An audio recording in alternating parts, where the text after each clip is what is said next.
c'est l'ambiance, c'est l'atmosphère. Vos réflexions.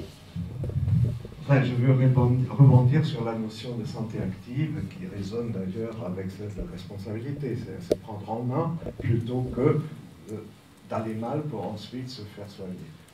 Eh bien, il y a un concept qui se développe actuellement dans les unités de soins palliatifs en fin de vie.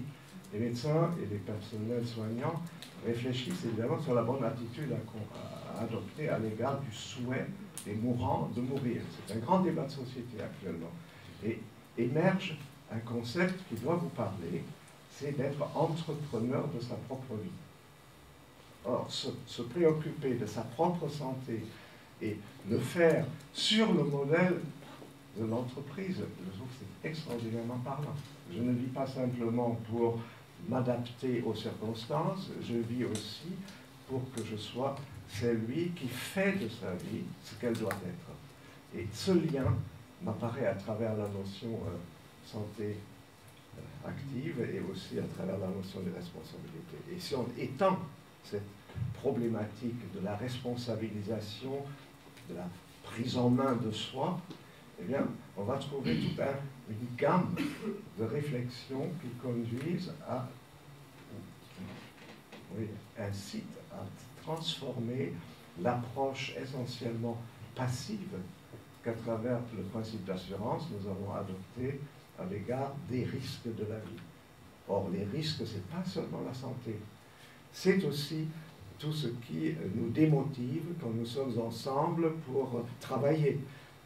Il y a là un problème de santé mentale ou affective.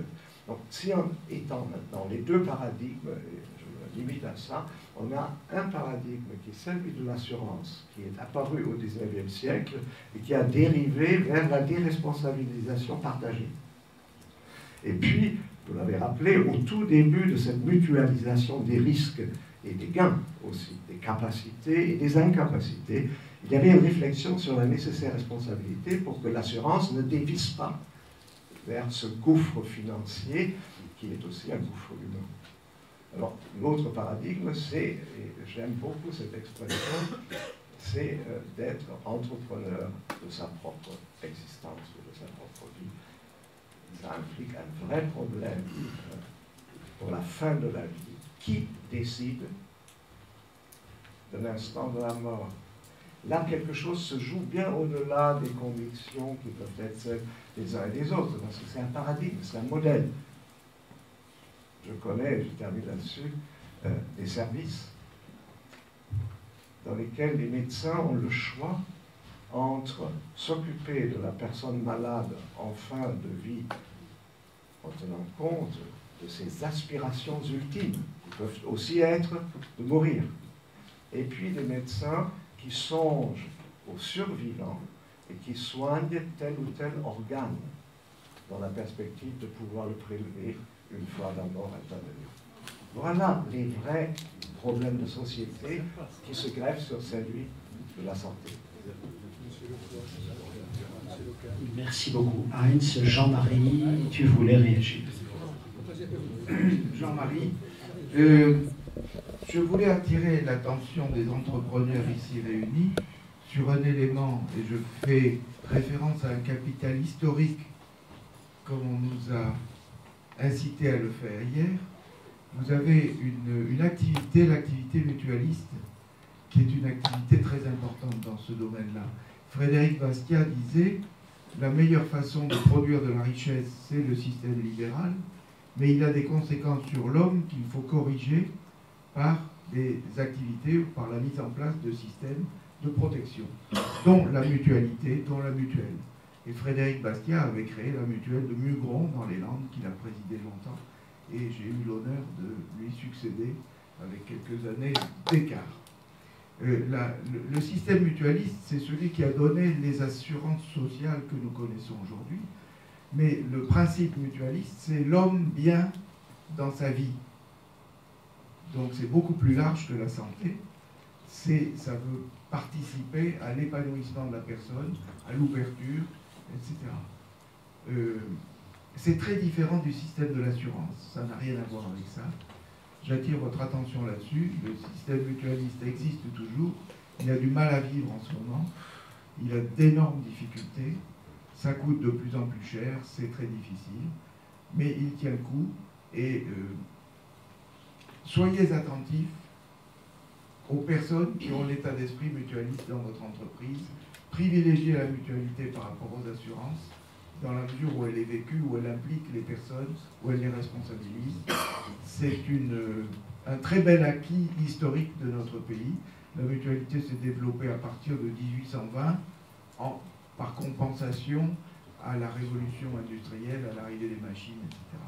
Tout ça pour équilibrer et pour permettre à l'homme de s'épanouir et de fonctionner dans l'entreprise.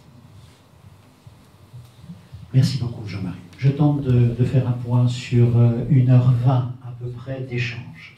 Nous sommes partis de l'État et nous avons dit, la première mission, vous avez dit, la première mission, c'est la sécurité et la protection. Deuxième mission, c'est également enseigner l'entrepreneuriat. Juste avant cela, on était parti sur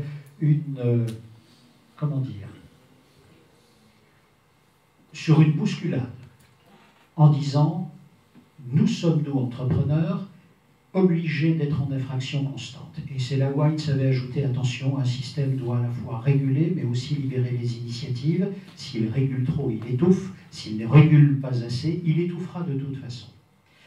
S'agissant de l'économie, nous sommes arrivés à la conclusion qu'à la fois il y avait des choses qui s'enseignaient et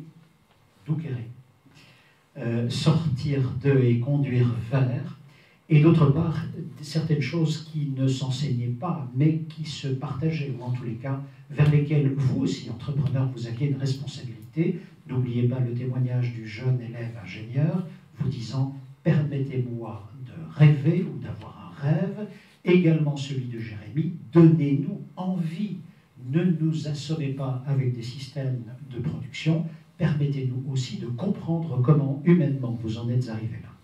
S'agissant de la santé, elle est un capital économique, à la fois avec des enjeux nationaux, mais avec des enjeux entrepreneuriaux. Certains, ce capital économique, protégez-le.